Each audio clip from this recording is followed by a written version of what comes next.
Well, the countdown to 2026 is well and truly on, and as is tradition, many of us will be making firm promises to ourselves about how we're going to improve our lives over the coming 12 months. But as we all know, making New Year's resolutions is easy, keeping them not so much. Joining me now is psychologist Kirsty Ross. Kirsty, tell it to us straight. Are New Year's resolutions just a waste of time? It depends on what type of resolutions people make. I think that this time of the year is a time where people reflect on what they've done in the last 12 months and think about the next 12 months ahead.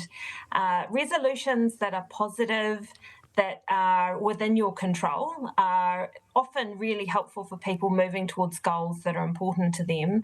But sometimes people get into very all or nothing thinking when it comes to New Year's resolutions and set goals that actually are quite difficult to achieve. Should you share your resolutions with other people? Does that make it more or less likely that you're going to keep it?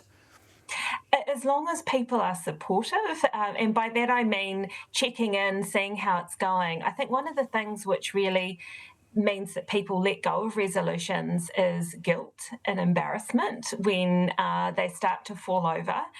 We're usually making New Year's resolutions at a time where we're on holiday, we're feeling relaxed, everything feels very possible, and then when reality hits and we've got all of our responsibilities starting to come back in again, that's where it can be quite hard to stick to them. And so people start to get quite secretive, especially if they have made quite bold statements to people around them about what they're going to achieve.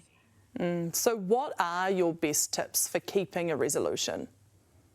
So my best tips for keeping a resolution are to the good old SMART goals. So, being really specific, measurable, achievable, relevant, and time bound. So most people sort of understand the SMART acronym. But I think when we're talking about New Year's resolutions, things that are linked to something that's really important to you means you're more likely to stick to them. And I'll give the example of health, because health and finances are often things that people make about resolutions. That's the focus of them. And when people talk to me about I want to be healthier, I want to be fitter, my question is why? When you see yourself being healthy and fitter, what do you actually see that's going to mean for you? And usually it's linked to something more important, a value, like I want to be able to be more active with my kids, or I want to, that sort of thing. So something which is a value.